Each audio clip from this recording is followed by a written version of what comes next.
আমরা আজকে যে ক্লাসটা করছি কল্যাণী বিশ্ববিদ্যালয়ের life long learning and extension ডিপার্টমেন্টে যে আজকে যারা শিক্ষার্থী তাদের আমরা যেটা করতে যাচ্ছি যে গাছের বংশ বিস্তার আমরা কীভাবে করব। মূলত আমরা জানি গাছের বংশ বিস্তার করা হয় বীজের সাহায্যে।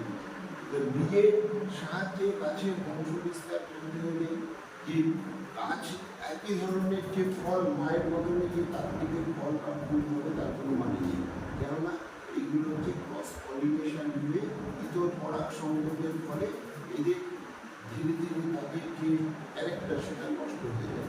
তা আমরা আজকে যেটা করবো হচ্ছে এছাড়া মানে ভেজিটেটিভ রিপ্রোডাকশন মানে হচ্ছে যে আমরা অঙ্গজ জন্মের মাধ্যমে কীভাবে গাছের ডাল পাতা গাছের শিকড় থেকে বিভিন্ন রকমভাবে গাছের চারা তৈরি করা হয় সেই পদ্ধতি আমরা আজকে দেখব হাতে কলমে কীভাবে আমরা গাছের বিভিন্ন রকমভাবে গাছের চারা তৈরি করি।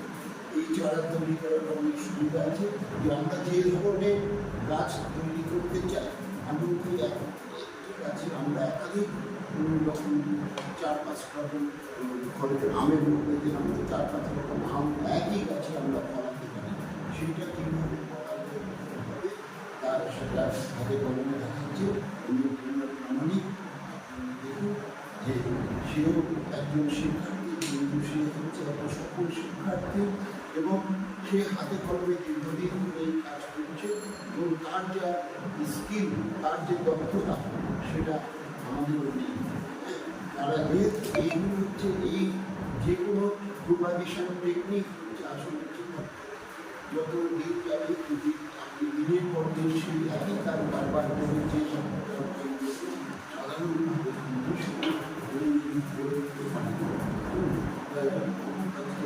দেখাচ্ছে কীভাবে আমরা গাছের বিভিন্ন বংশ বিস্তার কীভাবে করবো।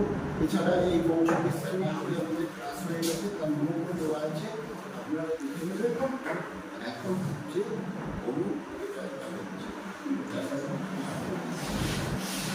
এক একটা বলে বলে করবে যে আমি এইটা আগে কি করবো ইয়ার লিয়ারিংটা আমরা লাস্টে করবো। হ্যাঁ ইয়ার লিয়ারিং একটু মাটির ব্যাপার আছে, মাটিটা আমরা লাস্টে করবো। তাহলে আগে আমরা গ্রাফটিংটা করবো, আম দিয়ে শুরু করি। আম, লেবু, তারপর অ্যাডেনিয়াম আছে, রকমবেলি আছে, আমরা যাই। আগে তুমি যে ইয়েটা গ্রাফটিং যে কীভাবে আমরা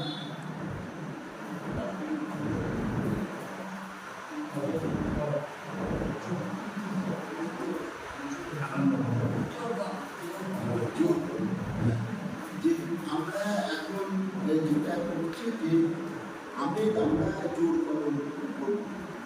আমের ধরুন এই যে আমের দু রকম করা যায়। এই গ্রাফটিংয়ের একটা হচ্ছে সংযুক্ত যোগ কলম এবং বিযুক্ত যোগ কলম। সংযুক্ত যোগ কলমের থেকে বিযুক্ত যোগ কলমের একটা সুবিধা কি যে আপনি যদি একটা কোনো ভালো জাতের আম দেখতে পেলেন কারণ বাড়িতে, তার থেকে আপনি সারায়ণ বা বর্ষাকে কালেকশন করে নিয়ে আসবেন। নিয়ে এসে আমরা যে সাধারণত মাদার প্ল্যান্ট বা যেটাকে আমরা জুস্টক সেইটা কোন জাতের আমরা জানি না, সেই জুস্টকের মধ্যে সেটা জোড়া দেওয়া হয়। সেই জোড়া দেওয়ার অনেক রকম পদ্ধতি আছে, সেই পদ্ধতিগুলোই আছে যে যোগ কলমের সাহায্যে আমরা বিযুক্ত যোগ পদ্ধতিটা তাহলে বিভিন্ন যোগ কলম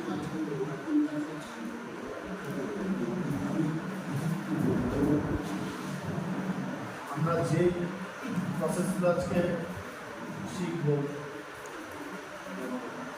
সেগুলো ম্যাক্সিমামটাই হবে কমার্শিয়াল ভ্যারাইটি।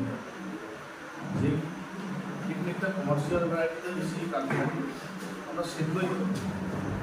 তো আগে আমার এই স্টাইলগুলো নিয়ে আসা আছে, স্টাইলগুলো আমি কেটে রেখেছিলাম, একটা প্লাস্টিকের মধ্যে জমিয়ে এনেছিলাম।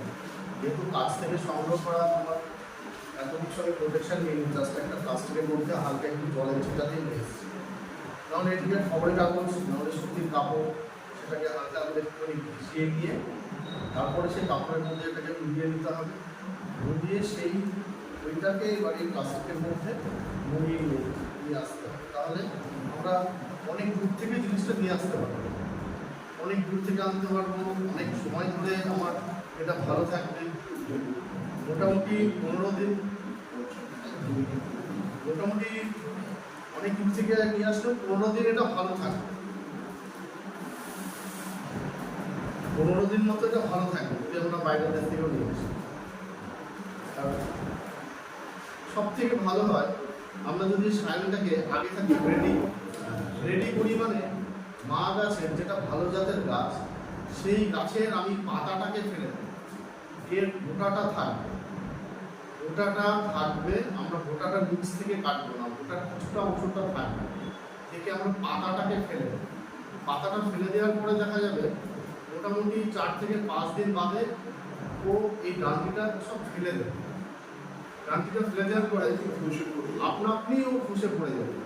তারপরে মাথাটা দেখা যাবে একটুখানি পাতা ছাড়ার মতন আসছে, একটু সবুজ হয়েছে, একটু উঁচু হয়েছে, পূর্ব পূর্ব ভাব সেরকম হয়। সেই অবস্থাকে কেটে নিয়ে আসতে হবে। এই যে অগ্রগতি এইটা যে দেখা যাচ্ছে, এই অগ্রগতিটা তো এটা রয়েছে অগ্রগতিটা, যেটা দেখা যাচ্ছে এটা যখন এরকম সিচুয়েশনে আসবে তখন আমরা এটাকে মা গাছের থেকে কেটে নিয়ে আসবো। আর এই অবস্থাতে যদি কাটা হয় আর কলম করা হয় তো সেটার সাকসেস রেট সব থেকে বেশি আসবে। আমার একটা প্রশ্ন, সেটা হচ্ছে যদি আমি যে সায়নটা ব্যবহার করছি সেই সায়নটা যদি প্রথম থেকে তা যদি অগ্রগতি বেরোচ্ছে সেই সময় যদি আমি আগে থেকে কাটলাম না, অবশ্যই কাটলাম না, কিন্তু আমি এমন সায়ন পেলাম, আমি এমন সায়ন অলরেডি বেরোচ্ছে, তখনও পড়ে যাবে, তখন এখনো করে খুবই ভালো। এখন আমি এই সায়নটা সেই অবস্থাতেই কেটে নিয়েছি, আমি কারোর পাতা আমি আগে কেটে দিইনি, আমি আজকেই যেহেতু নিয়ে এসেছি তাহলে এটা হচ্ছে